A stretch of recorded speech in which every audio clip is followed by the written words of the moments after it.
Traffic jam Dhaka মহানগরীর অন্যতম প্রধান সমস্যা।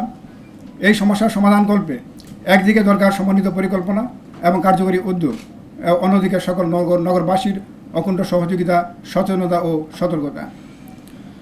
ছাত্রছাত্রী, স্কাউট, বিএনসি সহ বিভিন্ন সামাজিক সংগঠন ট্রাফিক পুলিশের অনুপস্থিতিতে ঢাকা শহর সহ সারা দেশে ট্রাফিক ব্যবস্থা সামলেছেন।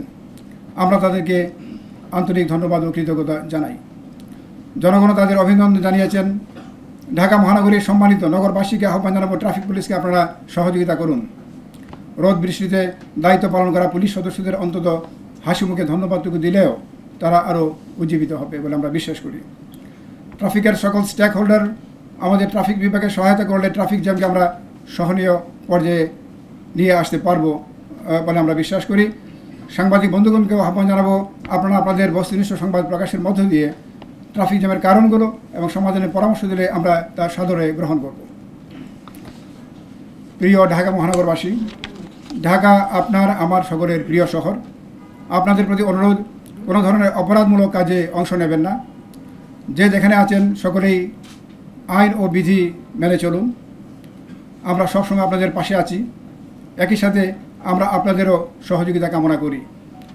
দেশের এই ক্রান্তিকালে পূর্ণাঙ্গ পুলিশ সেবা পেতে একটু হয়তো সময় লাগতে পারে। আমাদের উপর আস্থা রাখুন। আমরা আমাদের সর্বোচ্চ পেশাদারিত্ব দিয়ে ঢাকা মহানগরীর আইন শৃঙ্খলা রক্ষায় চেষ্টা করে যাব। আর এটি আমি পরিষ্কার করি আপনাদের কাছে যে কোনো মামলায় বিভিন্ন ধরনের অপরাধী, বিভিন্ন ধরনের তাদের ইনভলভমেন্ট থাকে। তাদের যে প্রিন্সিপাল অফেন্ডার আছে, আবার অ্যাবেটর আছে। তো অনেকেই যে এই সকল অপরাধে যারা ইতিমধ্যে আছে, তারা হয়তো এই অপরাধকে সংগঠনে সহযোগিতা করেছেন বিভিন্নভাবে, এবং আপনারা জানেন এগুলো। অনেকে আপনার অর্থ দিয়ে সাহায্য করেছেন, অনেকে পরামর্শ দিয়েছেন, অনেকে আপনার যে মিডিয়াতে উস্কানিমূলক বক্তব্য দিয়েছেন। তো এগুলো তো অপরাধ, আপনার অবশ্যই অপরাধ। এবং আমরা আইন অনুযায়ী যে কাজগুলো করব, এভিডেন্স কালেকশন করব। এভিডেন্স কালেকশন এবং যে কোনো মামলা তদন্তে এভিডেন্স কালেকশন অত্যন্ত গুরুত্বপূর্ণ, এবং যে কোনো অ্যারেস্ট আপনার হবে এই কালেক্টেড এভিডেন্সের উপরে। না, আমরা চাই এটি পেশাদার পুলিশ বাহিনী তৈরি হবে। এখানে আপনার দুর্নীতি, অনিয়ম, অন্যায় এর কোনো স্থান থাকবে না। এবং এটার জন্য আমাদের দিক থেকে যেরকম যে কর্ম পরিকল্পনা থাকবে, একই সাথে আমরা জনগণের সাপোর্টও চাই যে আপনারা ধরিয়ে দেন কে এরকম যে অপরাধমূলক কাজগুলো করছে, নিয়ম বহির্ভূত বিধিমূলক কাজগুলো করছে, এগুলো আপনারাও ইনফরমেশন আমাদেরকে দেবেন এবং অ্যাকর্ডিংলি আমরা ব্যবস্থা নেব। এটা দুইটাই আমরা আমাদের দিকে যেমন চেষ্টা থাকবে, অনুরূপভাবে যারা সেবা গ্রহণকারী, আপনার এই যে পুলিশি সেবা যারা নিচ্ছেন, আপনারাও বিভিন্ন সময় আমাদেরকে তথ্য উপর সাহায্য করুন।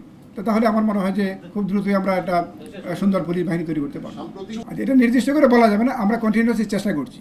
এবং এখনও আমাদের যে ফিল্ড যারা কাজ করছেন ফিল্ডে, আমরা বিশেষত যে ট্রাফিক পুলিশে অনেকেই আপনার এখনও যে পাবলিক বুলিংয়ের শিকার হয়েছে অনেকেই। তো এটা আপনাদের সাপোর্ট চাই আমরা, যাতে করে আপনার এই যে পুলিশ যারা এই পুলিশি সেবাটা দিচ্ছেন, তারা যেন আপনাদের সাপোর্ট নিয়ে কাজটা করতে পারে। কারণ যে এটা এই ট্রমা থেকে পুলিশ উঠে আসছে, এটা আপনাদের সাপোর্ট ছাড়া তারা তো মাঠে দাঁড়াতে পারবে না। এটা আমি তো আমার বক্তব্যে বলেছি, আপনাদের সকলের সহযোগিতা আমরা চাই।